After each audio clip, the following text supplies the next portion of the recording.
The sun was barely up when I heard the crash. It wasn't the usual neighborhood Huma car backfiring or a kid's bike hitting a curb. This was sharper, deliberate, like glass shattering under spite. I bolted to the window, coffee sloshing in my mug, and saw her, Karen Wentworth, our neighbor from 3 houses down, standing in our backyard. She was yanking roses from my wife's prize garden, her manicured nails clawing at the stems like a vulture picking at bones. Her face, framed by a gaudy designer scarf, twisted with smug satisfaction. I froze, stunned. This wasn't just trespassing, this was war. Karen had been a thorn in our side since we moved to this quiet cul-de-sac 2 years ago. She complained about everything. Our dog's bark, the height of our fence, even the unacceptable shade of our mailbox. She strutted around in tailored blazers and stilettos, her voice dripping with condescension, as if she owned the neighborhood. Last month, she'd rallied half the HOA against us, claiming our garden's excessive flowers were lowering property values. My wife, Lena, the calmest soul I know, had brushed it off, saying, "Let her fuss. She'll tire herself out." But this was no fuss. This was destruction. I grabbed my phone, heart pounding, and started recording. Karen was relentless, ripping out tulips and stomping on marigolds, muttering something about teaching us a lesson. I couldn't believe the audacity.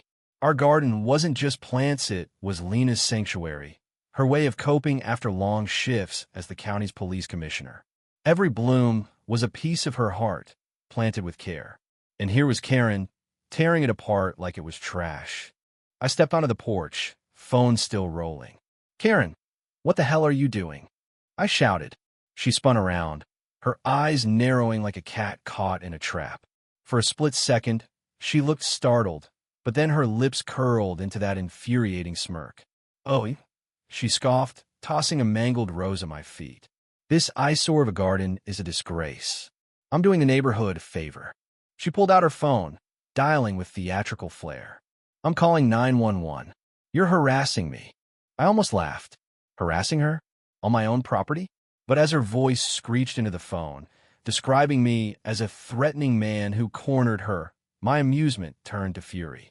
She was spinning a story, painting herself as the victim while standing ankle-deep in the wreckage of Lena's flowers. I kept filming, knowing the truth was on my side. But what Karen didn't know, what she couldn't know, was that Lena wasn't just my wife.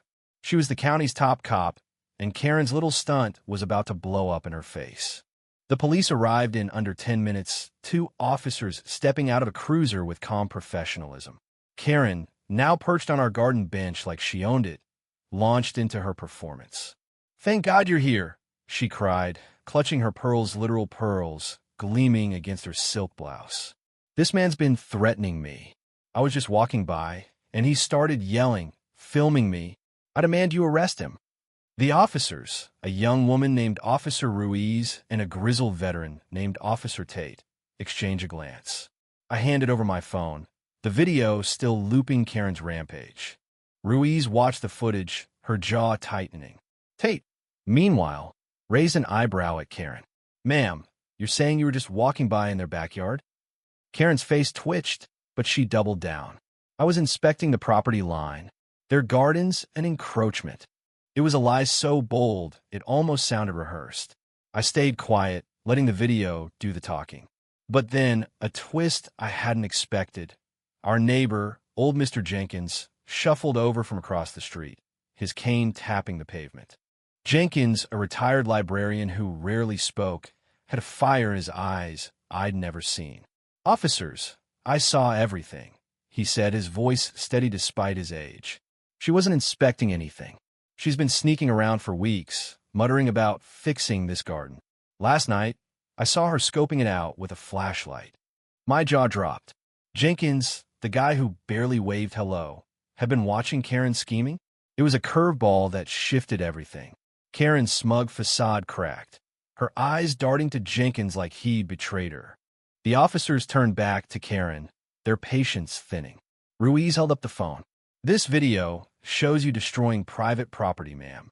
That's vandalism, and you're trespassing. Care to explain?" Karen's composure unraveled.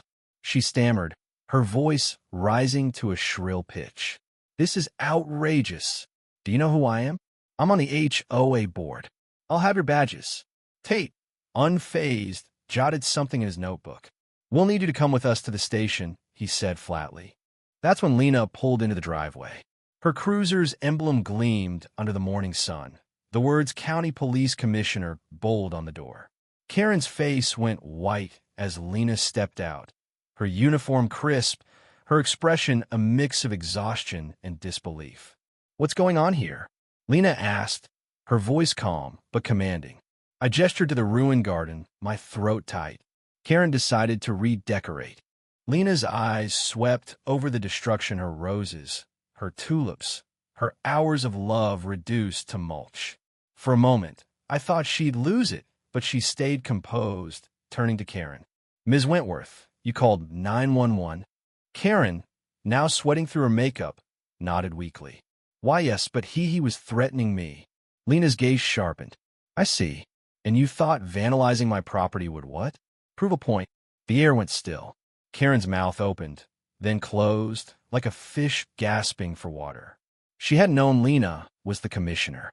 No one in the neighborhood did. Lena kept her work life private, preferring to be just Lena at home. But now, the truth hit Karen like a freight train. "You're the commissioner?" she whispered, her voice barely audible. Lena nodded, her face unreadable. "And you're under arrest for vandalism and trespassing." "Officers, please." Ruiz cuffed Karen, who is now a mess of protests and tears. "This is a mistake. I'm the victim." "You can't do this," she wailed as Tate led her to the cruiser. The neighbors, drawn by the commotion, watched from their lawns, whispering. Jenkins gave me a nod, his eyes twinkling with quiet triumph. I felt a surge of gratitude for the old man's unexpected courage. As the cruiser pulled away, Lena knelt by her ruined garden, picking up a broken tulip. Her shoulders sagged, and I saw the weight of her job, her life, in that moment. I joined her, my hand on her back. "We'll replant," I said softly. She nodded, a small smile breaking through. "Yeah, we will." Karen's downfall spread through the neighborhood like wildfire. The HOA, humiliated by her actions, voted her out that week. Her house went up for sale a month later. She couldn't face the stairs. Lena and I rebuilt the garden, stronger and brighter, with help from Jenkins and other neighbors who'd had enough of Karen's reign. It wasn't just about flowers. It was about standing up to someone who thought they could bully their way through life. Justice isn't always loud or swift, but when it hits, it's undeniable. Karen learned that the hard way, thinking she could twist the truth to her favor. She didn't count on a community that sees, remembers, and fights back. What do you think? Where's the line between standing your ground and crossing it? Share your thoughts. Let's talk about what's right.